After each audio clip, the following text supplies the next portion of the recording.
Bonsoir. Vous est-il déjà arrivé de faire un rêve tellement réaliste que vous aviez du mal à savoir si c'était seulement un rêve ou la réalité, ou alors de vivre des moments dans votre vie de tous les jours et avoir cette sensation étrange de l'avoir déjà vécu?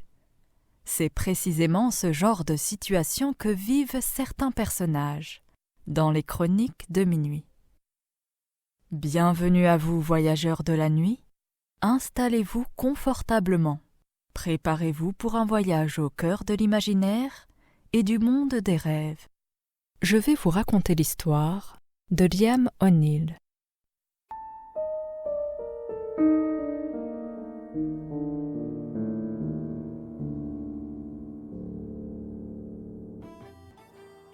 Liam est gérant d'un café à Galway en Irlande. Fils unique, ses parents lui avaient expliqué dès qu'il était en âge de comprendre qu'il avait été adopté. Pendant des années, il avait vécu avec cette révélation sans jamais vouloir en savoir plus.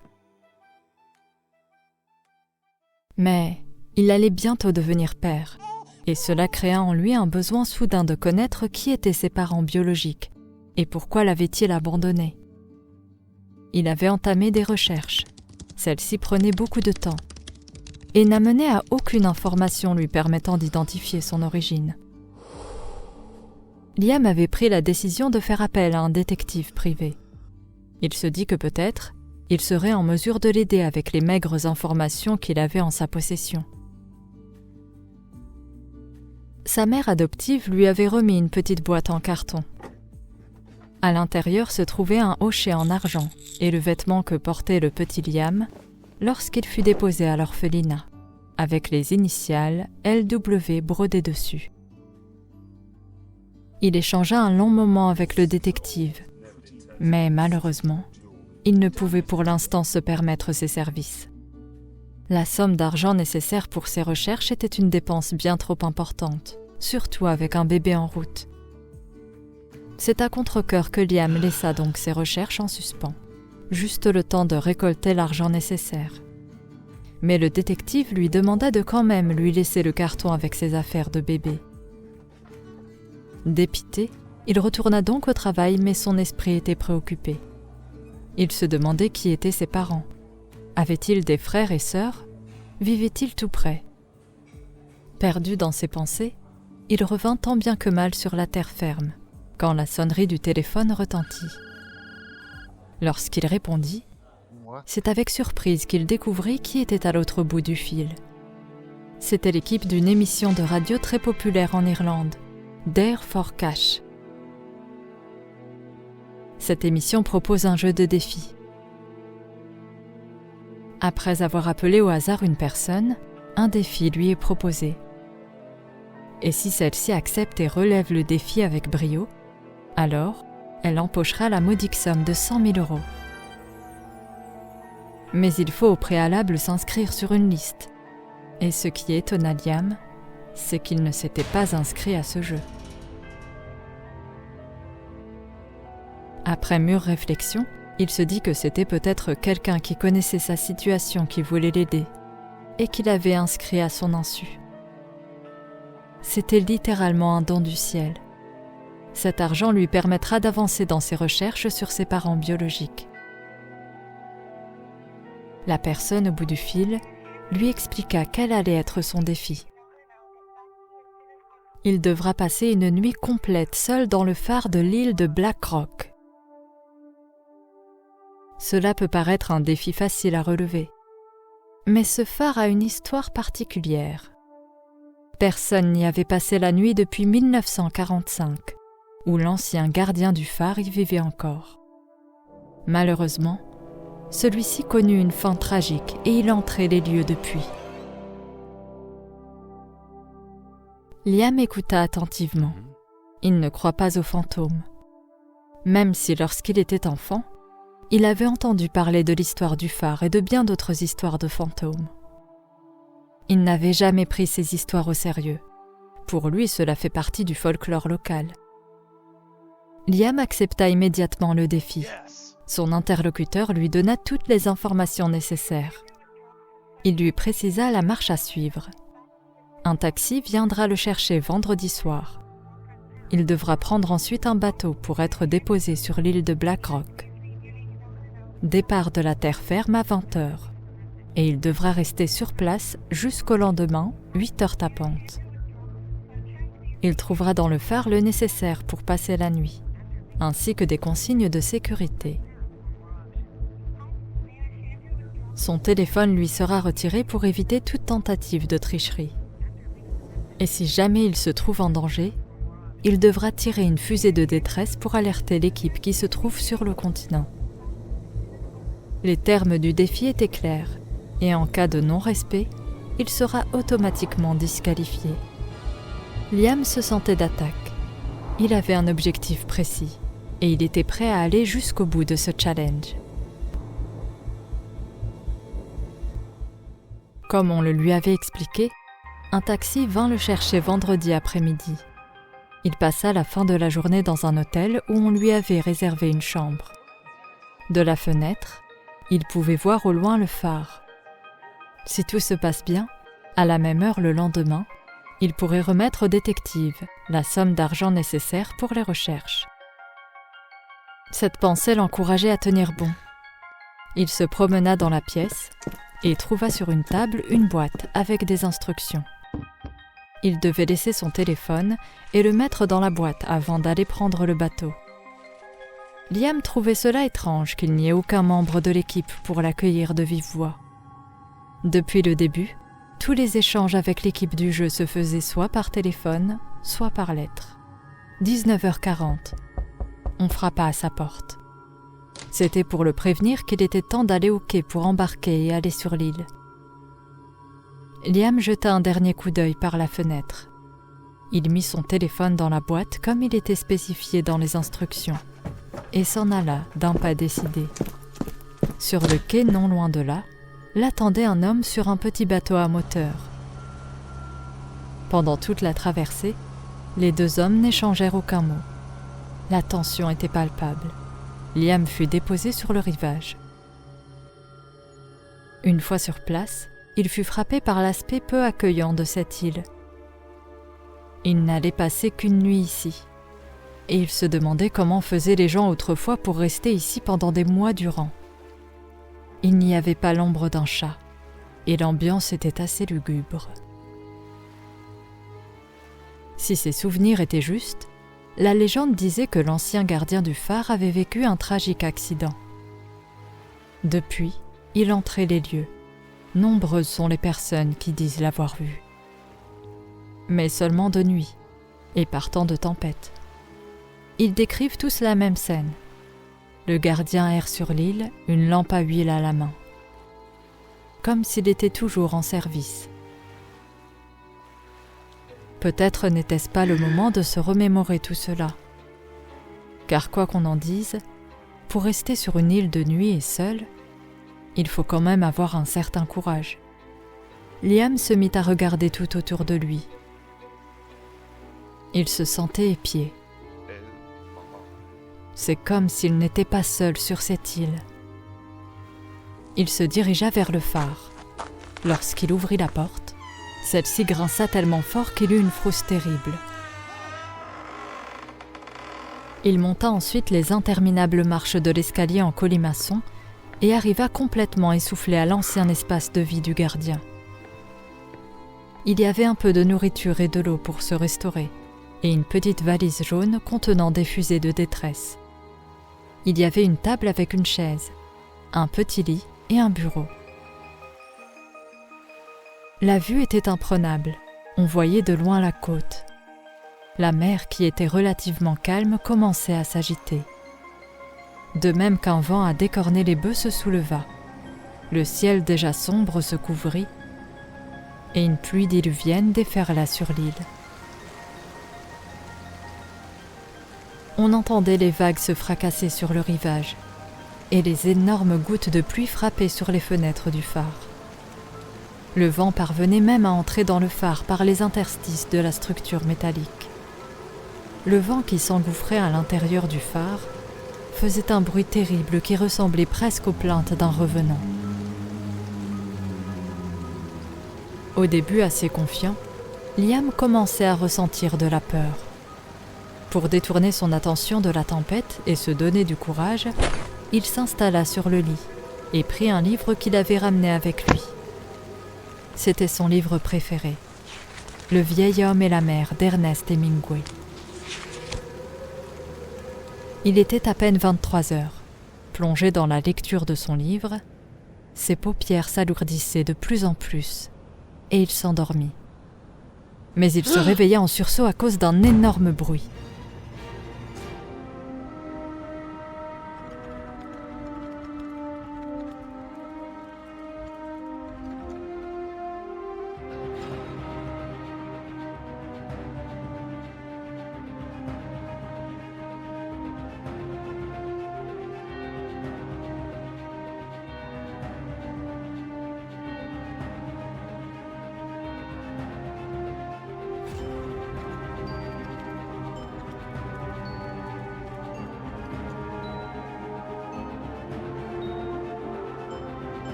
Il se leva en se demandant si c'était la tempête qui avait causé des dégâts matériels.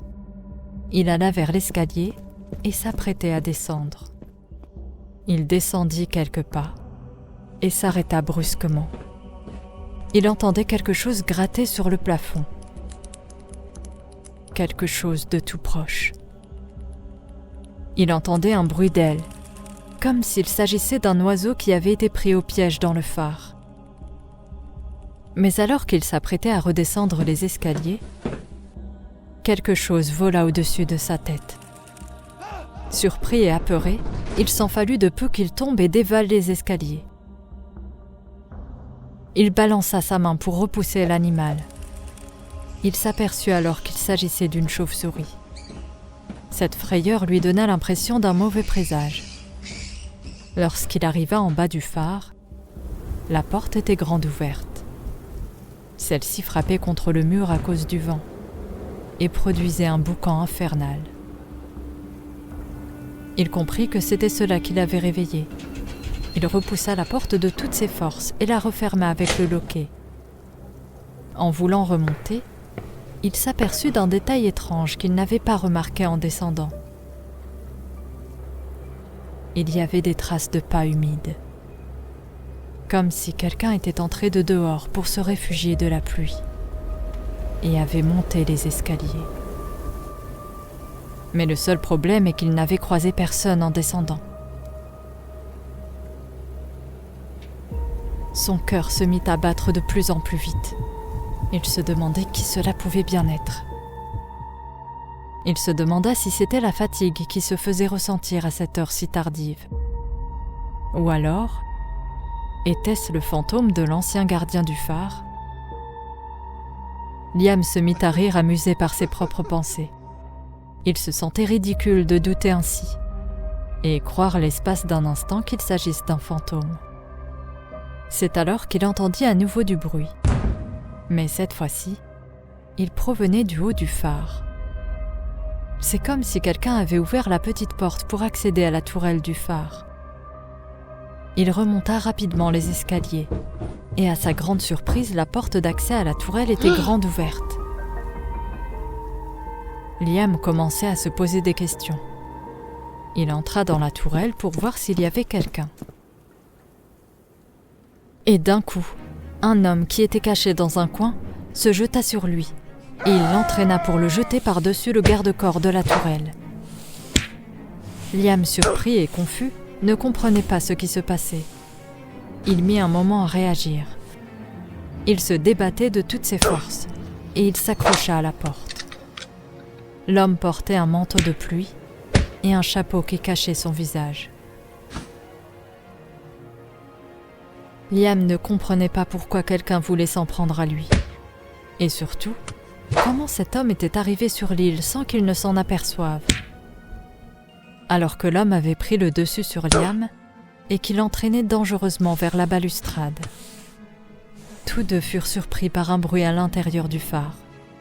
Quelqu'un montait les escaliers à toute vitesse. Liam était dos à la porte toujours en train de lutter pour sa vie. L'autre homme, quant à lui, était face à la porte. Soudainement, son expression changea. Il était envahi par la peur. Il se mit à hurler et lâcha prise sur Liam. Liam tomba au sol, et ce qu'il vit ensuite le laissa paralysé de peur. Il y avait une forme spectrale qui s'avançait vers l'homme. On pouvait à peine distinguer sa silhouette. Le spectre regarda en direction de Liam. Puis, il courut vers l'homme qui avait attaqué Liam. Celui-ci bascula par-dessus le garde-corps de la tourelle et atterrit sur les rochers en contrebas. Le spectre regarda à nouveau Liam et il s'évapora dans la nuit. Liam était sous le choc. Il mit un moment avant de réagir. Dès qu'il reprit ses esprits, il se dirigea vers la petite valise jaune et tira une fusée de détresse. Environ 15 minutes après, un bateau de sauveteurs arriva sur place. Après avoir constaté les faits, la police fut également dépêchée sur les lieux. Liam raconta alors tout dans les moindres détails. Le jeu de radio qui lui avait lancé le défi et qui expliquait sa présence sur l'île, ainsi que l'homme qu'il ne connaissait pas et qui s'en était pris à lui. Mais il esquiva le passage du fantôme qui poussa l'homme par-dessus le phare. Liam devait suivre les policiers et passer le restant de la nuit au poste jusqu'à ce que toute cette curieuse affaire soit mise au clair et que son agresseur soit identifié. Le lendemain, il eut la surprise de voir le détective privé. Celui-ci avait déjà fait des recherches en amont et était venu faire des révélations à Liam. Un des inspecteurs de police était aussi présent. L'homme, dont la dépouille fut retrouvée sur l'île de Black Rock, se nommait Sean Walsh. Ce nom de famille disait quelque chose à Liam. Le détective lui dit alors que c'était l'héritier de la société Walsh Industries. Il avait hérité d'une fortune colossale de son père. Sean Walsh avait été récemment informé qu'il avait un demi-frère illégitime que son père avait eu avec la nanny de la famille. Pour éviter un scandale, l'enfant avait été confié à un orphelinat. Il s'avéra donc que Liam était ce demi-frère. Cette nouvelle mit Sean hors de lui. Il n'était pas prêt à partager sa fortune avec quelqu'un d'autre. Il mit donc en place tout un stratagème pour isoler ce demi-frère encombrant et se débarrasser de lui en toute discrétion. Une solution plutôt radicale pour écarter Liam de sa vie, qu'il voyait comme une menace à ce qui lui revenait de droit. Ce n'était donc pas l'émission de radio qui avait contacté Liam, et tout cela n'était qu'une vaste fumisterie. Liam était sous le choc, à tel point que les bras lui en tombaient. Après avoir été interrogé encore une fois, et au vu des récentes informations révélées par le détective privé, Liam fut libéré. Le détective privé raccompagna Liam en voiture chez lui. Il lui révéla que Walter Walsh n'avait pas d'autre héritier à part Sean. Liam était donc le seul héritier direct, et la fortune que les Walsh avaient laissée allait sans doute lui revenir. Mais Liam, lui, n'avait que faire de cette fortune. Il avait déjà une vie, un métier avec lequel il subvenait à ses besoins. Il était à la fois écœuré et en colère. Il aurait renoncé de bon cœur à cet argent, juste pour connaître son demi-frère et en apprendre plus sur ses parents.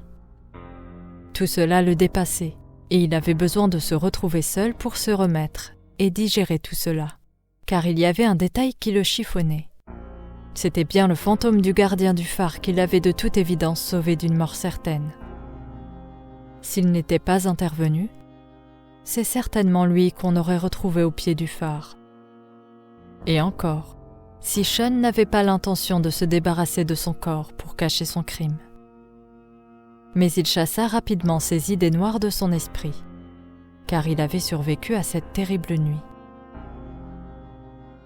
La légende du phare de Black Rock disait donc vrai. Liam trouva cela bien pitoyable, d'être prêt à commettre l'irréparable juste pour de l'argent.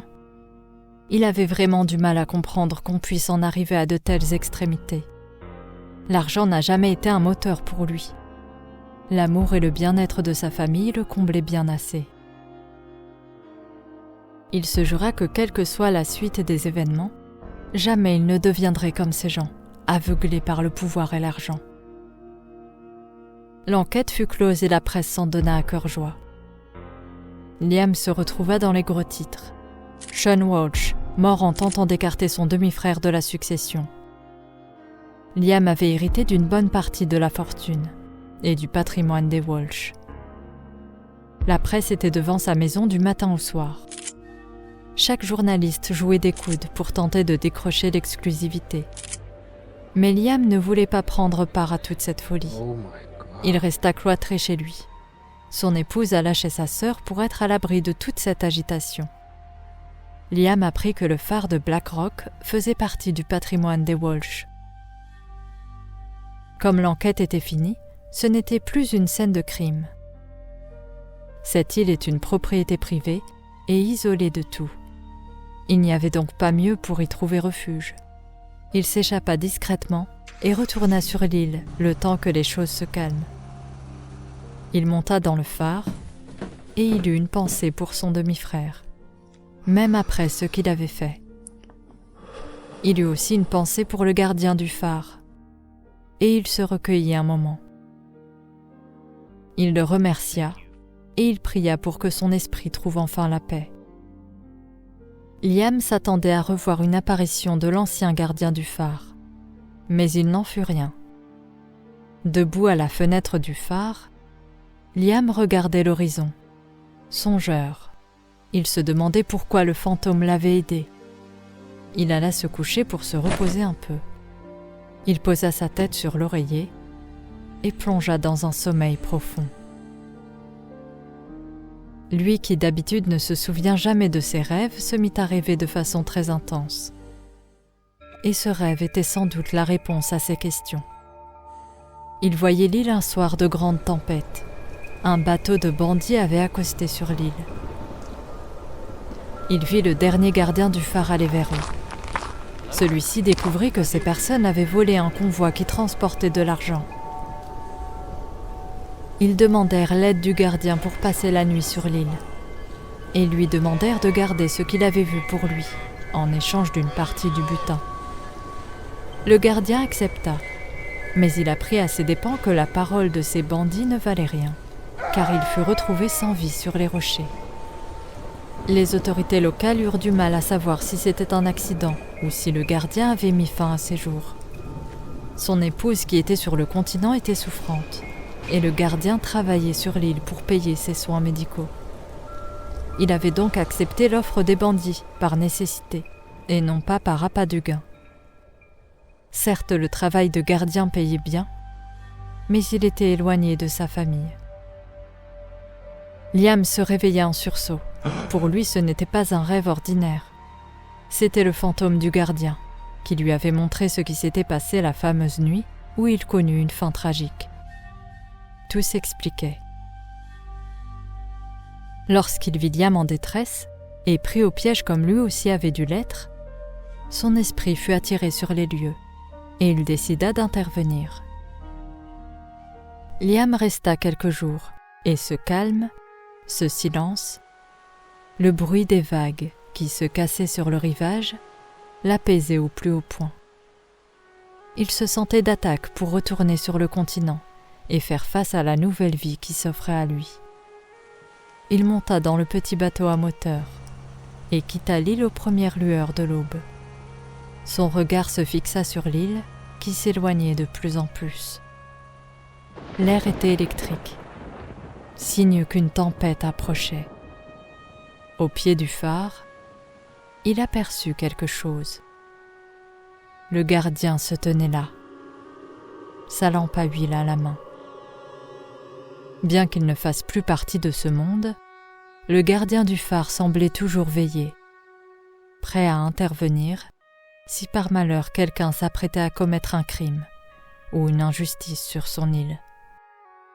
L'île de Black Rock.